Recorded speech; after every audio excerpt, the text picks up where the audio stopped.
अयोध्या नगरी सूर्यकुंड प्रांगण में आपका स्वागत करती हूँ। आप सब उपस्थित लोगों को मैं सूर्यकुंड की महिमा सुनाती हूँ।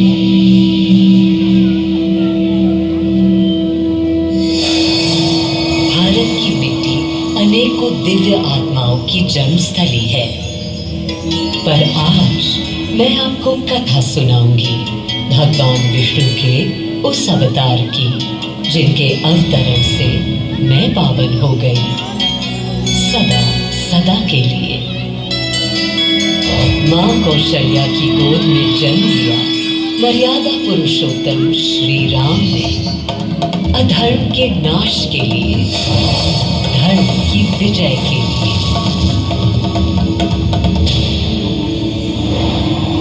किंतु उन्हें अयोध्या त्याग 14 वर्ष के वनवास पर जाना पड़ा। पुनः वो घड़ी आई जब सीता माता के साथ उनका पुनः आगमन अयोध्या में हुआ। हर्ष था चहुओर और उल्लास था हर दिशा में। वो घड़ी बस आने को थी जिसकी प्रतीक्षा में मैं विद्वान थी, जाने कब से। प्रभु राम का राज्याभिषेक बस होने को था, हर कहीं उत्सव था। पर इस उल्लास पर दुविधा की कालिमा छा रही थी। श्री राम प्रसन्न नहीं थे। राज्याभिषेक का कोई उत्साह उनके चेहरे पर नहीं था। उन्हें राज्य का लोभ नहीं था, सिर्फ अपनी प्रजा की चिंता थी।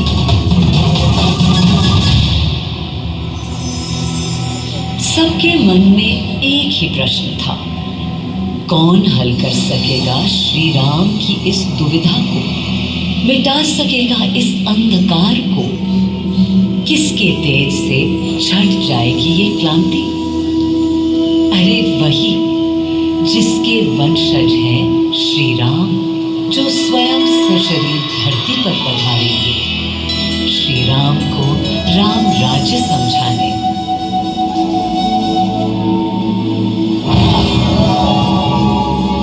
ये गाथा उस शक्ति पुंज की है जो पृथ्वी पर जीवन और सृष्टि का केंद्र था, है और रहेगा। वो अखंड शक्ति स्रोत जो दिशा दिखाता है सतत अनवरत, जिसने श्री राम का मार्ग प्रशस्त किया, आदि नारायण सूर्यदेव।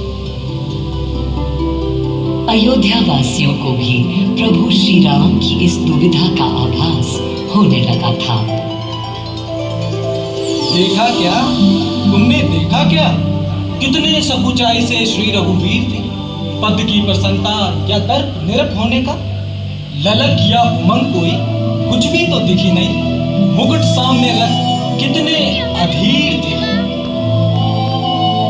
वे तो थे अधीर नहीं, हाँ थोड़े गंभीर थे।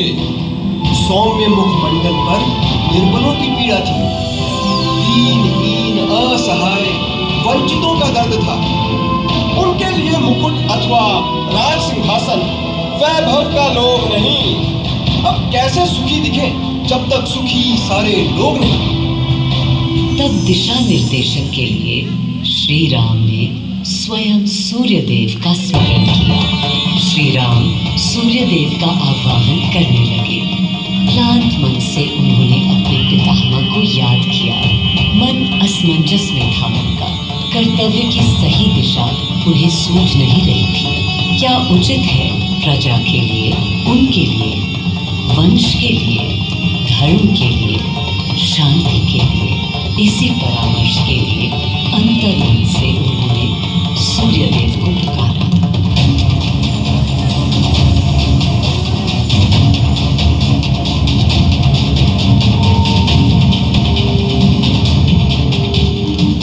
मैं अयोध्या पवित्र से पवित्रतम हो गई हूँ।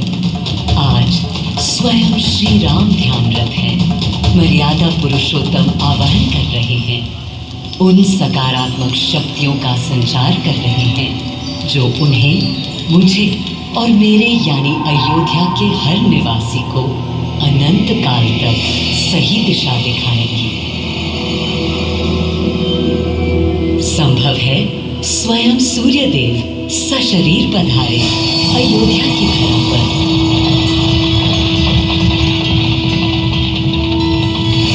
और देखो, श्री सूर्यदेव आने को हैं।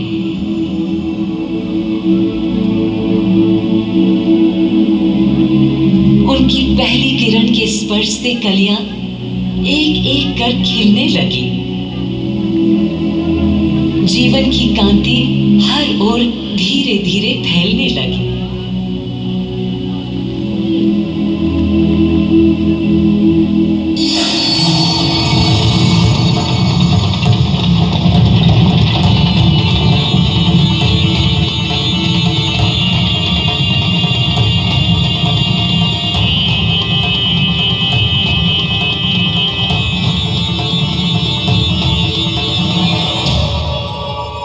कितना अनोखा दिन है। स्वयं सशरीर अपने अलौकिक स्वरूप में पधारे हैं श्री सूर्यदेव नारायण, और उनके अधीर मन के संशय मिटाने को। अधीर है या गंभीर, मैं जानता हूं क्या उनकी पीड़ा।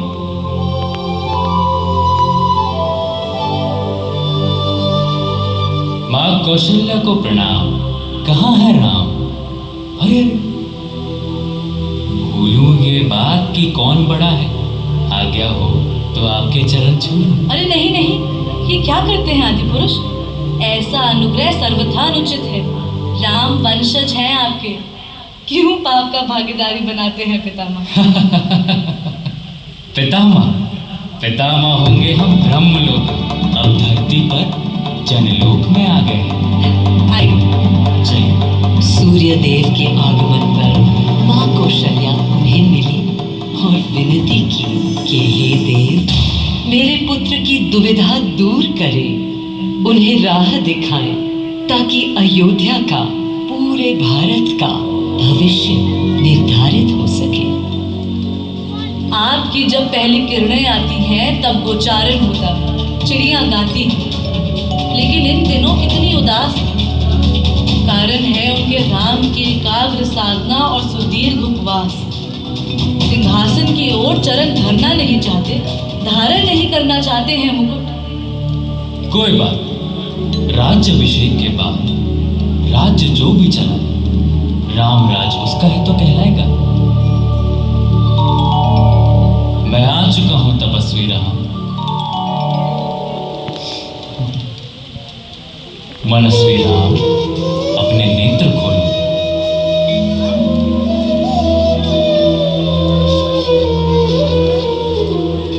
प्रणाम पितामह, प्रणाम। प्रणाम मेरे राम, प्रणाम। पितामह, राम राज्य क्या है? राम स्वयं पूछ रहे हैं कि राम राज्य क्या है। पुनर्ता नया प्रश्न है। अभी तो आप कह रहे थे जो भी मैं चलाएगा। कह रहा था कि राम राज्य में राम के लिए भी विधान होंगे। आदिदेव, कुछ अनुमान तो मुझे है, लेकिन अब आप बताइए क्या विधान है।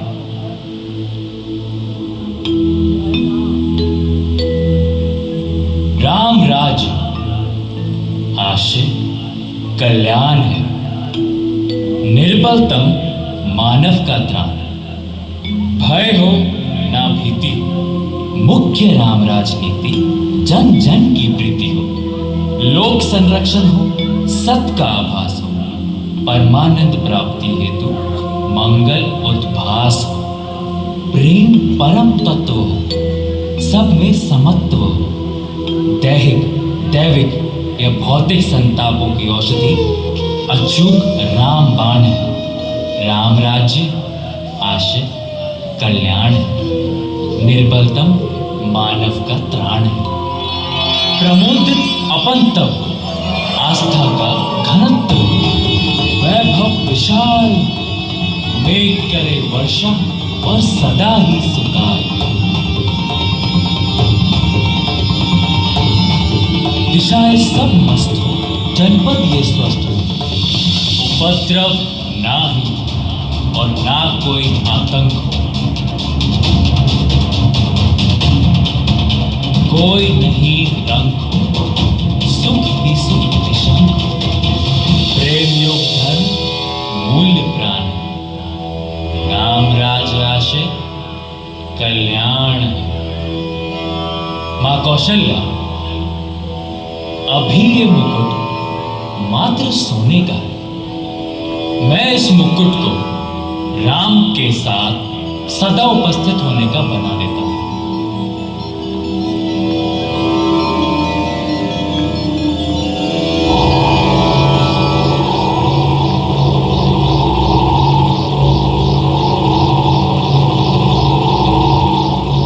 स्वयं सूर्यदेव ने मेरी यानी अयोध्या की धरती पर श्री राम को राम राज्य का वर्णन सुनाया, उसका आधार रखा और उनके मुकुट को अपनी रश्मियों से आशीर्वाद दिया।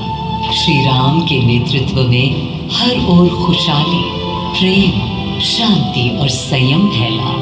हर ओर रोशनी, प्रकाश और जीवन का संगीत गूंजने लगा। राम राज्य का पथ दर्शाकर चल दिए सूर्यदेव पुनः अपने लोक, ताकि अनंत काल तक अयोध्या ही नहीं पूरा विश्व उस शक्ति का संचार अनुभव कर सके। हर दिशा खिल उठी श्री राम के राम राज्य से। सूर्यदेव के स्पर्श से पावन हुई मेरी धरा, पर जहां उनका रथ रुका था वहां स्वयं यह कुंड बन गया। समय बदला, मेरा और इस कुंड का स्वरूप भी बदलता गया। स्कंद पुराण के अनुसार यह स्थल घोषार्क तीर्थ के नाम से भी जाना जाता है। जब प्रतापी राजा घोष यहाँ आए और उन्होंने ऋषियों को यहाँ स्नान करते देखा तो स्वयं भी किया, जिसके बाद उनका शरीर दिव्य, निरोगी और अलौकिक हो गया। और इसी कुंड के जल से उनकी काया भी कांतिमय हो गई। यहाँ की गई उनकी घोर तपस्या का तेज आज भी अनुभव किया जा सकता है। दिन बीते, साल बीते और फिर अनेकों सदियों के बाद राजा दर्शन से यहाँ आए। यही तपस्या करने के बाद उन्होंने यहाँ सूर्य मंदिर, कुंड और चारों ओर घाट का निर्माण कराया, जिससे यहाँ की प्रजा भी इस अलौकिक कुंड का लाभ उठा सके। सूर्यदेव के महात्म्य से मैं अयोध्या और तेजमय हो गई, और इसका प्रमाण इस सूर्य कुंड और समीप स्थित गरिमामय सूर्य मंदिर से स्थापित हो जाता है।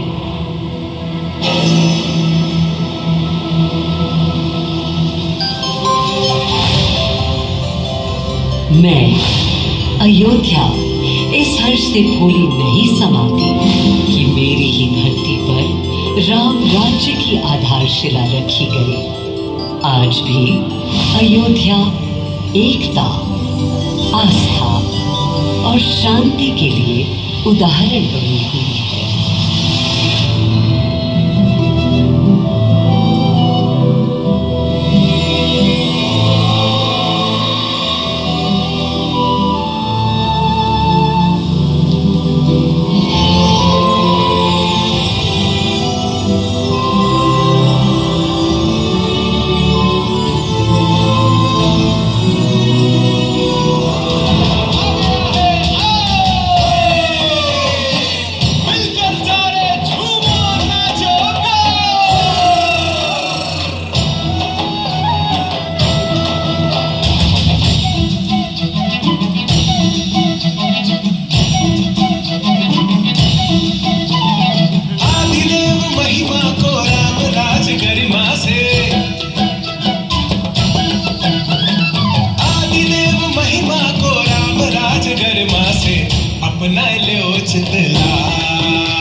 देव महिमा को